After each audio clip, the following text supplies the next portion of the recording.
Você está no canal Clube das Vibrações, o canal de pensamentos, orações e reflexões que fará você perceber a presença de Deus em nossa vida.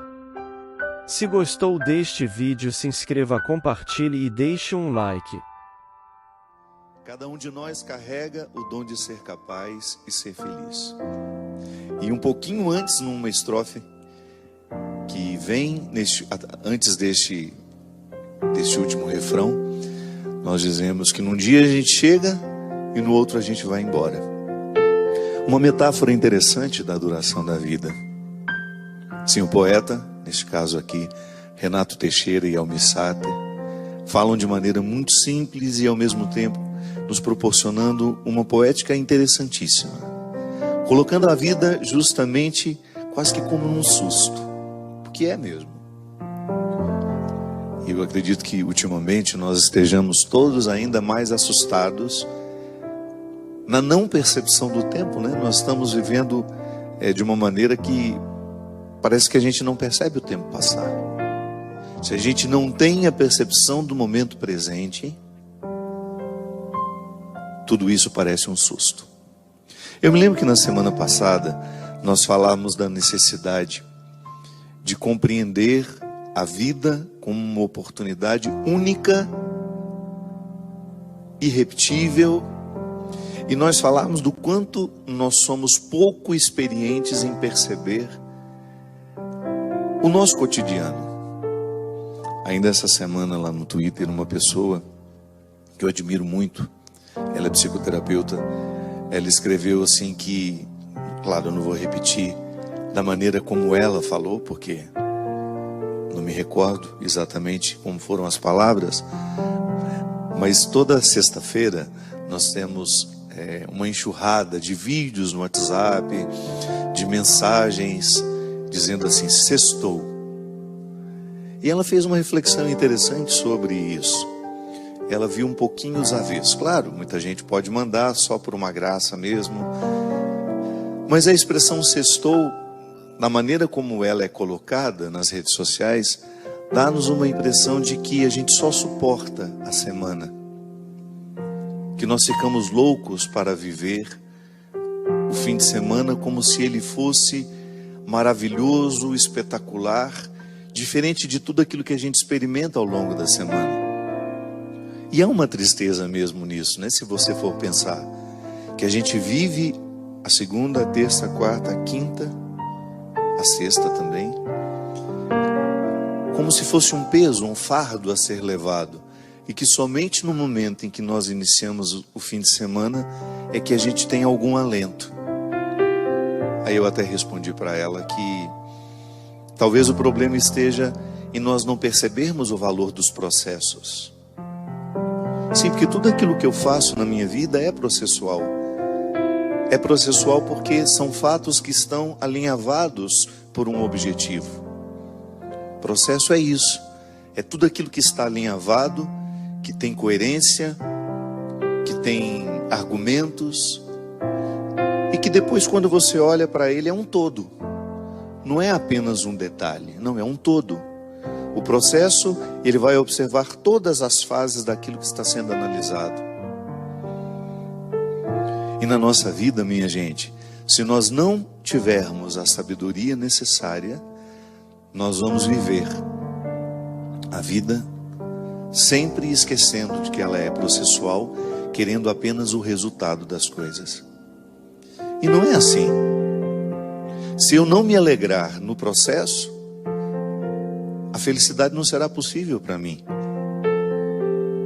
Jung, que foi um grande seguidor de Freud, que depois criou uma forma muito única de ver a psique humana, ele dizia justamente que o ser humano ele fica vivo à medida em que ele é alimentado por um desejo.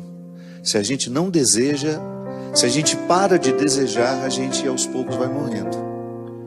Sim, porque para ele o desejo é um elan vital que nos mantém vivos. É aquele movimento interior que faz com que a gente tenha disposição de acordar todos os dias, de ir trabalhar, de ir viver, de fazer o que a gente precisa fazer, porque um desejo nos alimenta. Jung dizia que quando nós vivemos a satisfação do desejo, pode haver até uma certa frustração. Aí a gente vai descobrir que o melhor do desejo era construí-lo, e nem tanto a sua realização. É daí que nasce aquele ditado popular que o melhor da festa é esperar por ela. Sim, a experiência de você cultivar um desejo, e você pode chamar de outra coisa, pode falar de outra forma isso. Viktor Frankl chamava de sentido da vida. Quando você mantém vivo o sentido das coisas, da existência, daquilo que te faz ser quem você é, você começa a saborear o processo, que não é só um resultado do sentido da vida, não. O sentido da vida pode até me levar a alguns resultados, mas nem sempre eu tenho resultados daquilo que eu faço. Mas eu preciso descobrir uma satisfação ali naquilo que eu faço. É o preparar. É igual o significado da palavra esperança. A esperança não é um conceito estagnado, pronto. Não, porque eu espero, eu digo, eu estou esperando. Mas significa que enquanto eu estou esperando, eu estou construindo aquilo que eu espero. Também aí você tem uma dimensão processual. Você não está de mãos cruzadas, braços cruzados, esperando por aquilo que você quer que aconteça. É por isso que na esperança cristã é uma esperança operante. Um conceito que a gente pega de um filósofo não, teólogo, protestante inclusive, Moltmann, dizia de maneira sofisticada que a esperança cristã, ela é operante. Isto é, eu opero enquanto espero. Eu faço, eu construo aquilo que eu estou esperando. Essa é a esperança cristã em relação à eternidade. Às vezes muitas pessoas têm uma certa ansiedade, né, em relação à eternidade. E eu compreendo, nós que somos ocidentais, nós temos uma dificuldade muito grande de lidar com a eternidade, porque nós ocidentais somos muito racionais. Na semana passada eu falava da monja Regina, que é uma hinduísta. E chegou um momento de algumas explicações que ela estava nos dando, e eu percebi que ela ia ficando assim, como que sem graça diante de nós. Aí ela parava e falava, mas isso não dá para explicar. Sim, porque embora ela seja ocidental, ela está vivendo uma religião que tem uma filosofia oriental muito baseada numa capacidade que eles têm de não precisar perguntar racionalmente sobre tudo. Eles convivem bem com a pergunta. Eles não têm tanta necessidade da resposta. E às vezes a fé parece até ingênua. Mas nós que somos ocidentais, com essa necessidade de racionalizar tudo, nós muitas vezes olhamos para a eternidade e queremos entendê-la. E às vezes eu, como padre, vivo o constrangimento de ter de falar sobre isso de forma racional, quando na verdade a eternidade não cabe nos nossos conceitos racionais. Aí a pessoa me pergunta, padre, como é que é depois que a gente morre? Primeiro, eu não morri também, não sei, estou na mesma situação que você. Aí a minha fé, eu como cristão, eu sou levado a acreditar que a eternidade será o meu encontro definitivo com Deus. Isso pode significar tanta coisa, mas não dá para racionalizar isso. Porque se eu tentar racionalizar, há pessoas que têm necessidade de imaginar o céu igual uma cidade, com ruas, com casas, onde moram os melhores, onde moram os piores. Há pessoas que têm necessidade imensa de pensar o céu como se fosse um lugar igual aqui. Sim, se eu estou falando de eternidade, naturalmente eu preciso esquecer o tempo e o espaço, que são categorias humanas, terrenas. O tempo, esse que a gente olha no relógio. O espaço, essa localização, onde fica essa casa, onde fica a outra casa, onde está essa cidade. Você pega um mapa e você identifica as cidades, os países, os estados.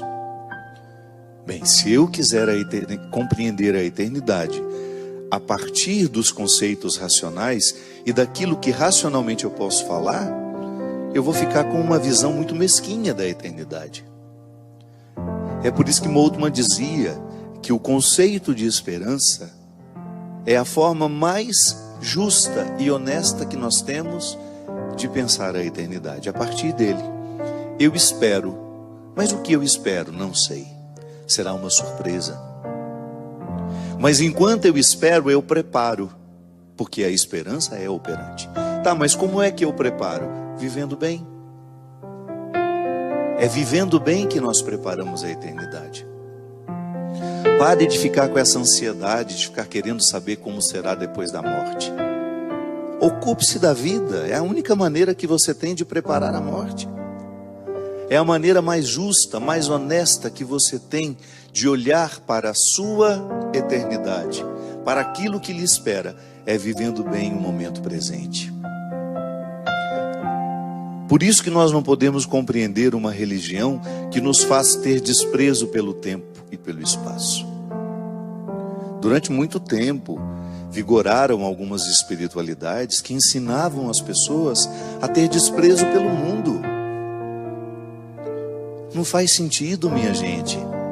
O mundo a que Jesus se referia, vós estáis no mundo, mas não sois do mundo, essa expressão de Jesus para os seus apóstolos não era para que eles desprezassem as coisas do mundo, não, era para que eles soubessem que este mundo é passageiro, essa casa é passageira, este piano é passageiro, este material que nós estamos usando para fazer esse programa chegar até você é passageiro, essa televisão que você está tendo aí diante de você, por onde nós entramos, por onde nós passamos, é passageira. O dinheiro é passageiro, o sucesso é passageiro. Aí Jesus está ensinando que há uma maneira interessante de lidar com o tempo e com o espaço. Tá bom, eu tenho, mas eu não vou me apegar àquilo que tenho, porque tudo isso passa. É igual o apego às pessoas. Eu sei que é muito difícil a gente perder alguém, mas o nosso excesso de sofrimento na perda está justamente em não aprendizado. Nós não aprendemos que as pessoas também serão passageiras na nossa vida. A gente pode até saber, mas a gente não aprendeu. É igual a música. A lição nós sabemos de cor, só nos resta aprender. Sim, tem muita coisa que nós sabemos de cor, mas ainda não aprendemos. Pode ser que se a gente tivesse sido educados desde pequenos a compreender a morte como um processo natural na nossa vida, nós teríamos menos dificuldade no momento em que ela acontecesse ao nosso lado. Mas às vezes a falta de espiritualidade, a falta de vida interior, nos faz a gente ficar apegados demais à matéria e às pessoas. Pois é, são as nossas dificuldades porque somos ocidentais. Somos apegados demais ao tempo, ao espaço e queremos compreender a eternidade a partir do limite que nós temos. Eu, como professor de escatologia, eu tinha que falar tudo aquilo que a igreja diz sobre céu, inferno, purgatório. Mas eu tinha um desafio a mais, que não era apenas deixar os meus alunos reproduzirem o que a igreja ensina sobre isso. Porque às vezes a catequese, ela pode ser mais uma vez um reforço deste excesso de materialidade. Então, a pregação, ela chega até mim falando do céu, falando da eternidade, e ela pode me sugerir novamente um reforço de que é material. O céu é material, o céu é localizado, o céu está no tempo e no espaço. Não. Então o meu desafio como professor era que nós soubéssemos falar a linguagem sem ficarmos presos a ela. A eternidade é muito mais uma esperança do que um conceito fechado. Tá bom, eu espero. Mas o que eu espero? Não sei. Mas eu vivo bem para esperar. E aliás, a melhor maneira de preparar a eternidade é vivendo bem. Não há outro jeito. Se eu estou atento aos processos que me cercam, a minha vida profissional, a minha vida afetiva, e aí você pode desdobrar-se naquilo que você faz, em tudo aquilo que você tem, nas suas demandas do dia a dia. Se você se propõe a viver bem tudo aquilo que você faz, e o que é viver bem, minha gente? É você ser correto, você ser justo, você ter da compreensão de que não faz sentido você ser um instrumental de injustiça no mundo.